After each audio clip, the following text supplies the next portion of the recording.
Бүгүнкү сабагыбыздын темасы ушу айыз жана нифас кандарынын өкүмдөрү, ошого байланыштуу кээ бир маселелер. Бүгүн иншалла бүгүнкү сабагыбыз ушу Даарат китебинин эң акыркы сабагы. Мындан кийинки сабактарда иншалла намазга байланыштуу өкүмдөрдү баштайбыз. Албетте айыз жана нифас маселелери башка шарият маселелерине окшош эле эң зарыл болгон аял затына байланыштуу маселе. Анан аял заты бул маселени өзүлөрү жакшы билип, жана ошондой эле аял затынын жолдоштору да билип алып, түшүндүрүп айтып турусу бул зарыл маселе. Анткени буга байланыштуу көптөгөн шарият өкүмдөрү, маселелер бар. Анан сөзсүз түрдө айрыкча аял киши өзү жана аларга өкүм берип айтып бере турган эркектер да билиши зарыл маселе. Баарыбызга эле белгилүү болгондой эле, эми көбүнчө баягы бойго жеткен адамга белгилүү болгондой, айыз каны, эми кыргызча этек кири деп коет, арабча хайд деп коет. Бул нерсени ушу Аллах субхана таала адам баласынын кызына, аял затына жазып койгон нерсе. Бул аялдын табиятындагы боло турган бир көрүнүш. Ошондуктан Айша энебиз баягы пайгамбар саллаллаху алейхи вассалам пайгамбар саллаллаху алейхи вассалам менен ажыга келатып, анан орто жолдон ушу айызы келип калганда ыйлайт да. Эми умра ажысын аткара албай, ошол убакытта аткара албай ыйлаганда пайгамбар саллаллаху алейхи вассалам айтат да, бул эми Аллах таала ушу Адам алейхисаламдын кыздарына жазып койгон нерсе депчи. Демек бул табияттагы көрүнүш. Анан буга байланыштуу өкүмдөрдү сөзсүз түрдө аял заты үйрөнүп билиш керек. Айыз деген ошо айыз каны, бул ушул көбүнчө ай сайын келе турган аял кишинин аврат жагынан ушу бала чыга турган жерден чыга турган кан. Ошону айыз каны деп айтат. Анан ошого байланыштуу көптөгөн өкүмдөр бар. Биринчиден, ошол айыз көргөн аял киши кылбай турган нерселер бар. Шарият тыюу салган, ошо айыз келген учурда шарият тыюу салган нерселер бар да. Ошолордун алгачкысы намаз. Айыз келип турган убакытта намаз окуган болбойт. Намазды окубайт, качан гана тазалангандан кийин анан намазды окуйт аял киши. Экинчиси, орозо да кармабайт. Айыз келип калган учурда орозо дагы кармалбайт. Бирок намаздан айырмаланып, кийин айыз токтогондо орозодо канча күн кармалбай калса, ошону кармап бериш керек. Намазда болсо, ошо окулбай калган, канча күн намаз окулбай калса, аны окубайт да, кайтарып окубайт. Канча калса ошол бойдон кала берет. Айша энебиз айткандай. Айша энебиз риваят кылган келген хадисте. Бул маселеде алымдар арасында талаш жок. Демек, муну жакшы билип алыш керек. Айыз учурунда окулбай калган намаздар окулбайт, кармалбай калган орозолор кармалат. Кийин ошону канча күн кармалбай калса, ошону кармап бериш керек аял зат. Үчүнчүсү, айыз келип турган аял киши мечитке кирип отурган болбойт мечиттин ичинде. Бул маселе боюнча да алымдар арасында талаш жок. Ошондо Ибн Умар деген сахабадан келген. Андан кийинки 4-үнчү маселе, айызы келип турган аял киши Куранды кармаган болбойт. Мусхафты кармабаш керек. Качан гана тазаланмайынча. 5-инчиси, айызы келип турган аял киши таваф жана Каабаны айланып таваф кылган болбойт. Бухари, Муслимде келет, пайгамбар ошо Айша энебизге айтат да, ошо айызы келип калган кезде ошо тавафтан башка ажылык иштериңди аткара бер деп ушундай маанилде хадис айтат. Тавафты айланбайт да, мындайча айтканда, качан гана тазаланмайынча. Андан кийинки маселе, айыз келип турган убакытта аял кишиге талак берген болбойт. Талак берүү айыз учурунда арам болуп саналат. Ошондо да жакшы билип коюш керек. Анан үй бүлө болгондон кийин ар кандай маселе болуп кетиши ыктымал. Ошондо кээ бирөөсү аял киши айыз кезинде талак берип коет да. Мунду туура эмес. Ошол себептен Абдуллах ибн Умар деген сахаба аялына талак бергенде, пайгамбар ошону кайтарсын деп буйрук берген да. Ошондуктан айыз учурунда талак берген болбойт. Ката иш болот. Андан кийинки маселе ошо жанагы айыз талак алган аял киши ошо өзүнүн иддасын деп коет, ошо айыз менен санайт да. 3 этек кирин күйрүп тазалангандан кийин ошондон кийин тазаланат. Мына ошого окшогон маселелер бар кыскача. Андан кийинки маселе негизинен эле аял кишиге келген кан бул негизинен айыз деп саналат да. Негизги эреже ушундай болуп саналат. Ошо аял кишинин баягы бала чыга турган жерден каны келе турган болсо, негизги эреже ушу айыз каны деп эсептелинет да. Качан гана башка бир ошо келген кандын башка бир себеби, оору себебинен болуп атканы аныкталбаса эле, ошол айыз каны болуп эсептелинет. Эмнеге муну негизги деп атабыз? Анткени ушуга байланыштуу маселелер келип калат да. Мисалы, бир бойго жеткен кыз ошо кан келип атат деп калган болсо, демек аны ошол эле замат демек айыз каны деп өкүм берилет. Качан гана бир башка оорусу эле аныкталып калбаса. Ошон үчүн негизги эреже ошол айыз каны деп айтылат. Андан кийинки маселе ошо айыз канынын эң аз мөөнөтү бул 1 күн. Жана эң көп мөөнөтү 15 күн. Бул 2 маселенин тең Ато ибн Рабах деген неме болгон, чоң табия киши, ошол киши аркылуу келген да. Бул сахабалардан таалим алган киши, ошол себептен ушунун сөзү башкалардыкына караганда өйдөрүк турат. Демек, айыздын эң аз мөөнөтү 1 күн. Мындайча айтканда, жөнөкөй сөзүн айтканда 24 саат. Эң көбү 15 күн. Муну кандайча түшүнөбүз? Мисалы, бир аял затына кан келип калды. Анан ошо каны келип отуруп, мисалы 20 сааттан кийин токтоп калды же 15 сааттан кийин токтоп калды деп коелу. Демек, 1 күнгө жетпей токтоп калса, ал демек ал айыз каны эмес да. Ал истихада деп коет, бузуку кан деп коет, истихада каны деп коет. Демек, ал айыз деп саналбайт. Ошол 15-20 сааттын ичиндеги ташталган намаздарды кайра окуп берет да. Ал биринчи баягы айыз экен деп ойлоп турганда, бирок 1 күнгө жетпей токтоп калды, демек биз аныктап билдик, ал эми айыз эмес экен. Демек, ошол убакыттагы окулбай калган намаздарды кайра окуш керек да. Мына айырмачылык ошондо. Эгерде ошол кан уланып 1 күнгө жеткен болсо, демек ал айыз каны деп эсептелет. 1 күнгө жетип, мисалы, токтоп кала турган болсо, демек айызы 1 күн келиптир деп, айыз болдуң, эми айыздан кийин жуунуп тазалап, андан кийинки ибадаттарды аткара бер деп айта беребиз. Жана ошондой эле эң көбү 15 күн дедик.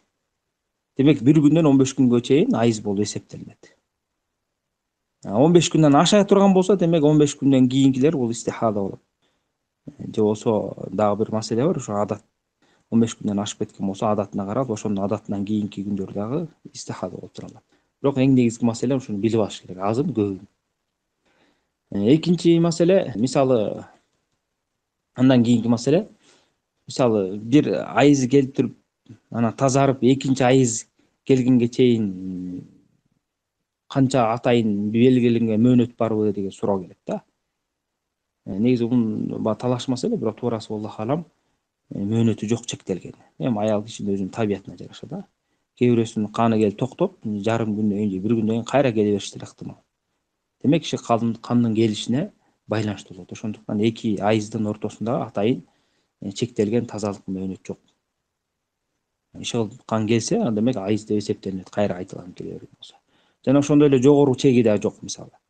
Кээ бир аял заты, мисалы, айызды азыркы убакытта көрсө, мүмкүн 1 жылга чейин келбей, 1 жылдан кийин көрүш ыктымал, же 2 жылдан кийин көрүш ыктымал, же 6 айдан кийин ар кандай боло берет. Демек, анын дагы көбүндө чеги жок. Кайсы убакта келсе, ал айыз болуп эсептелинет. Андан кийинки маселе, айыз көргөн ошо аял заты көбүнчө эми баягы булардын өздөрүнүн адаттары болот да. Кээ бирөөсү 3 күн көрөт айызын, кээ бирөөсү 4-5, көбүнчө аялдар 6 же 7 күн көрүшөт да. Анан ушуга дагы байланыштуу маселелер бар.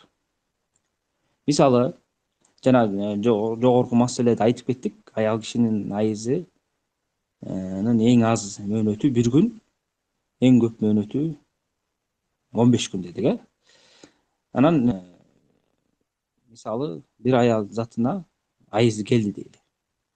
Айызы келип бир күн көндү, 2 күн көрдү, 3 күн көрдү.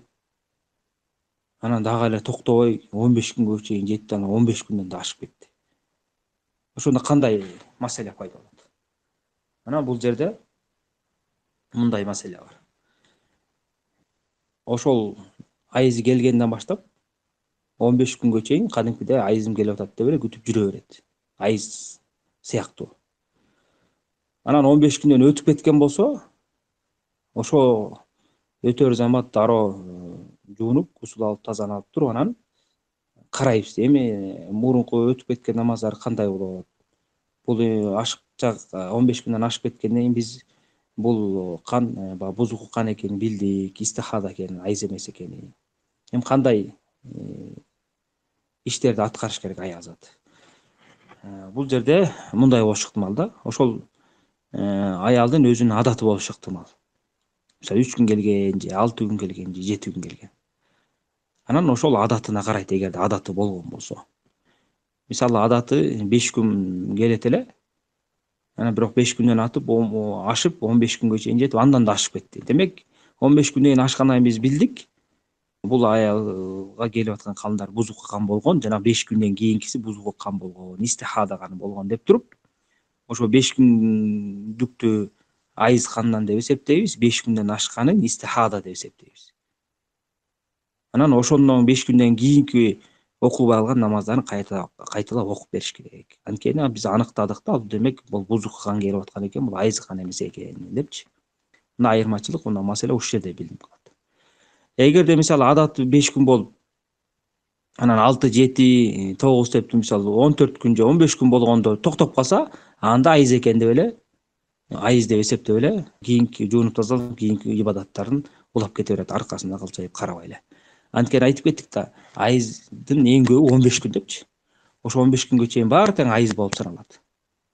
Эгерде ошо 15 күндөн ашпаса. Ошондуктан аялдын, кээ бир аял затынын адаты болсо, мисалы 5, 6 күндүк, 7 күндүк болсо, такай эле ошо адатта кала берет деген шарт жок. Кээде адаты бузулуп кетиши ыктымал, кээде азыраак же көбүрөөк келип калышы ыктымал, кээде келе турган убактысынан эртерээк келип калат, кээде кечирээк келип калат. Ошондой өзгөрүүлөр боло берет да. Анан ушундай маселелерди жакшы билип алыш керек. Эң негизгиси ошо 15 күнгө чейин күтөт. Аял мисалы адатындагы каны токтобой эле келе берген болсо 15 күнгө чейин күтөт. 15 күнгө жетип токтосо, анда айыз болуптур, айызым 15 күнгө чейин улантыр, ушул күнү деп коет. Ушул келген кезинде деп. Андан ашаар менен анда уже билет. Бул истихада кан экен. Демек жана адаттан кийинки кандар истихада болгон экен, ошол намаздарын кайтарып берем деп кайтарып берет да. Бул адаты бар аялдар үчүн.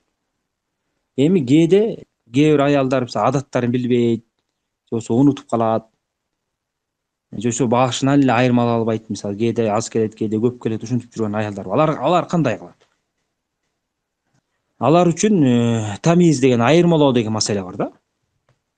Мисалы ошо жанагы мисалды кайра айталы. Мисалы биринчи мисалында өзүнүн адатын билген аял заты деди, экинчисинде адатын билбеген аял заты канча күн келгенин же унутуп калган же билбейт да. Андай киши аял заты эмне кылат? Эгерде адатын билбесе, анда ошо канды айырмалоого өтөт да. Мисалы жана 15 күнгө чейин келип, 15 күндөн ашып кетти дейли. Ошондо аял киши карайт да. Мисалы кайсы күнгө чейин жанагы айыз канынын сыпатын көтөргөн кан келип атты эле деп карайт. Мисалы айыз канынын өзүнүн сыпаты бар, аял киши жакшы билет да. Өңүнөн, түсүнөн же жытынан кылып билишет. Ошону карайт. Ошондой сыпаттагы кан канча күн келди эле деп. Мисалы анан карап көрөсө, караса, мисалы 6 күн келиптир дейт. Мисалы 6 күн келген экен, андан кийин уже кан башкача болуп өзгөрүптүр. Демек ошол күндөн баштап менде истихада келген турбайбы деп туруп, анан ошо канды айырмалап туруп, анан ошого жараша өкүмдөрдү аткарат. Ошол күндөн баштап намаздарын, окубай алган намаздарын окуп берет, жуунуп тазаланып, андан кийинки ибадаттарын аткара берет. Андан кийинки маселе, ушул эле учурда кээ бир ошо айырмалап билбеген да аял заты болуп калышы ыктымал. Мүмкүн жаш болуп же көңүл бурбагандыктан. Андайлар кандай кылат? Андай аял заты айырмалап билбесе, анда өзүнүн жакын апасы же эже сиңдилеринен сурайт да. алардын адаттары кандай болгон, канча күн келет деп, анан ошолордуна жараша ошолордун карап, анан өзүнүн баягы келген канын мына ушунча күн айыз болуптур, анткени бул жакын тууганымдыкы, апамдыкы же эжемдики, сиңдигимдики ушундай экен деп ошого жараша өкүм берет.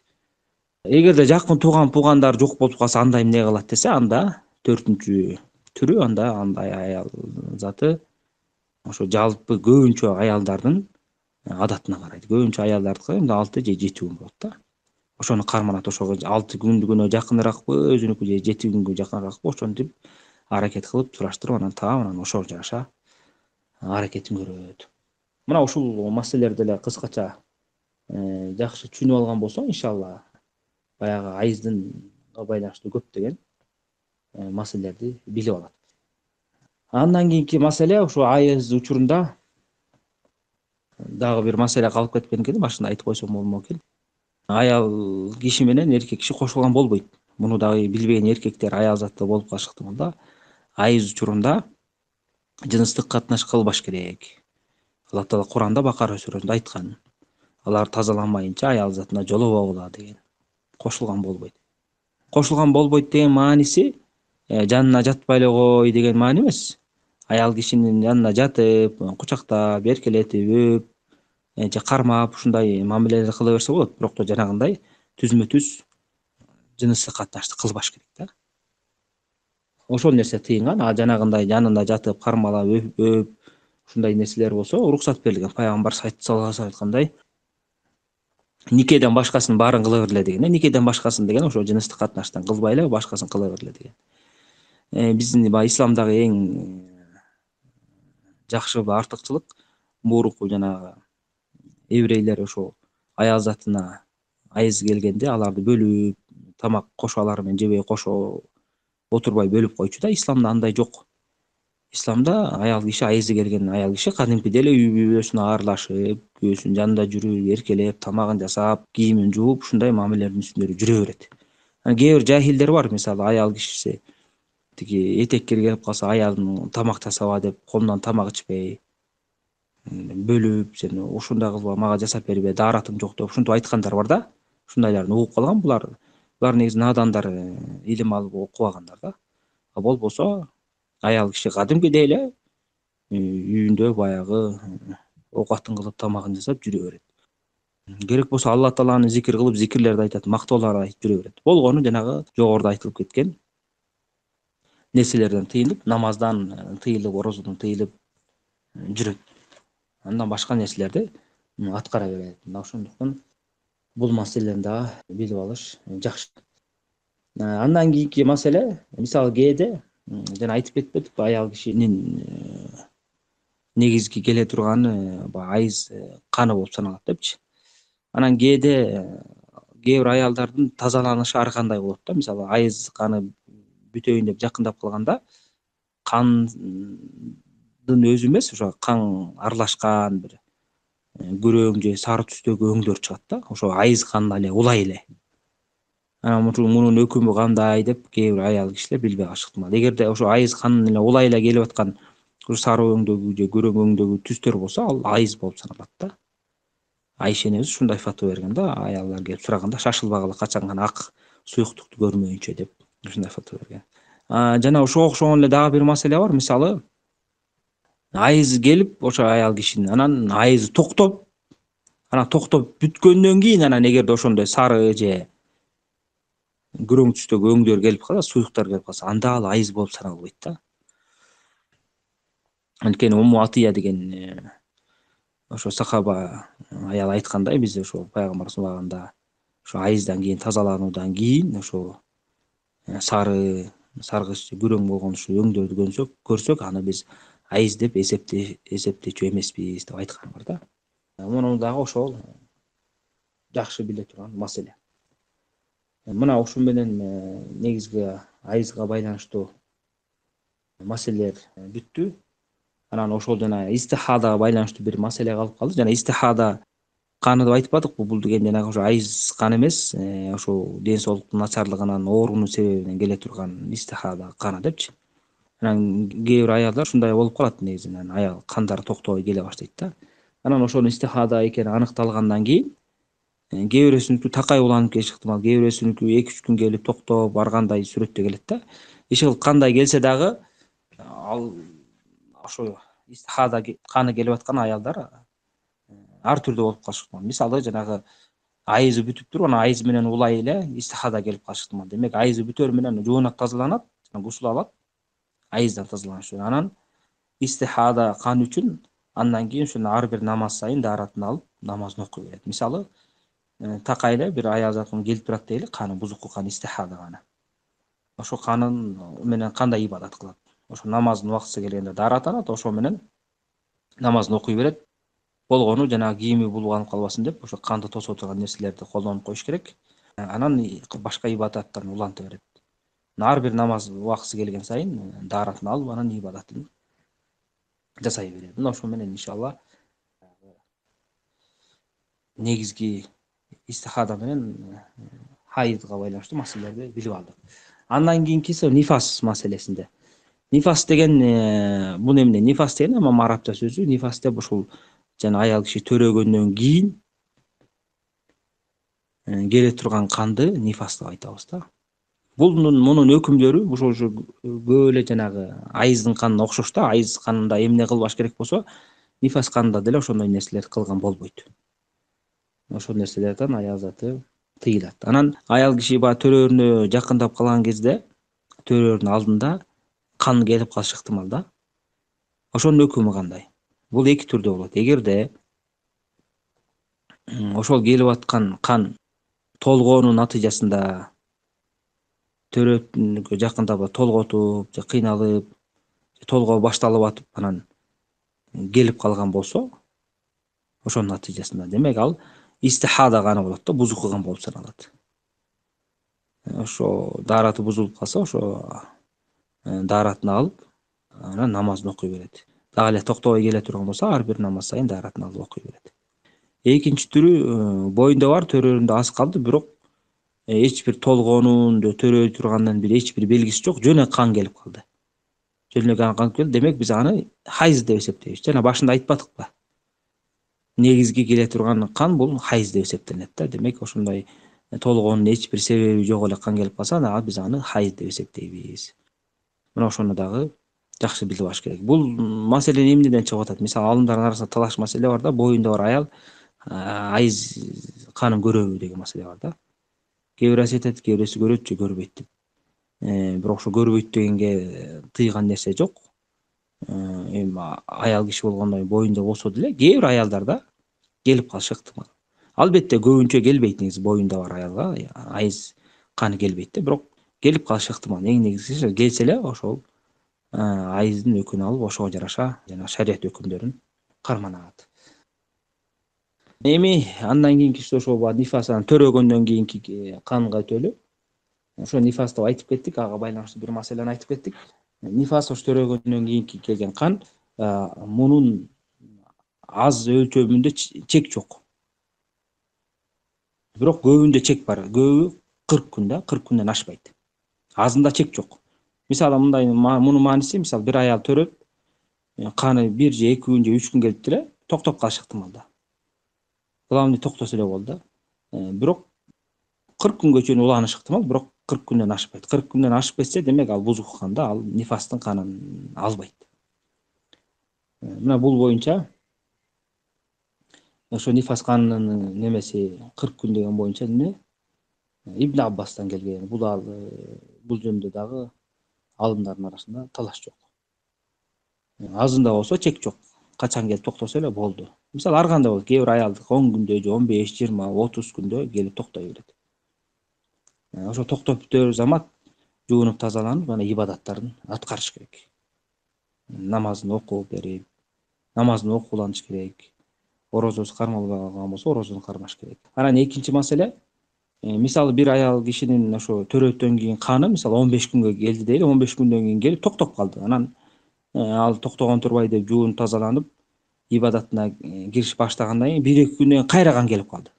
Анда эмне кылат? Ошо кайра кан келип калса, аны деле нифас деп эсептейт. Келер замат эле токтоп күтө берет. 40 күнгө чейин ошондой. мисалы 20 күнге токтоп калып 25 күнү келген болсо же 30 күнү токтоп калып 35-inde келген, мисалы 40 күнгө чейин келе берсе ал нифас болуп саналат. 40 күн болор менен жуунуп тазаланат кадимкидей толугу менен. Андан кийинки келген кандар бул эгерде келе турган болсо аны истихада бузук кылган болуп эсептелинет. Валлаху алам. Бүгүнкү сабагыбызга байланыштуу маселелер ушундай маселелер болду. Иншалла дагы түшүнбөй калган суроолоруңуздар болсо, бул жерде көрсөтүлгөн дарекет суроону жазып кое бериңиздер. Анткени мен азыр убакыттын тардыгына байланыштуу суроо жооп кыла албайм бул бүгүнкү күнү. Эгерде түшүнбөгөн суроолор болуп калган болсо, айыз нифас маселелерине жанагындай телеграмдагы адреске жазып кое бериңиздер. Убакытым болгондо иншалла жооп берип коем. Аллах субхана тағала пайдалуу илим берсин. Ассаламу алейкум рахматуллахи ва баракатух.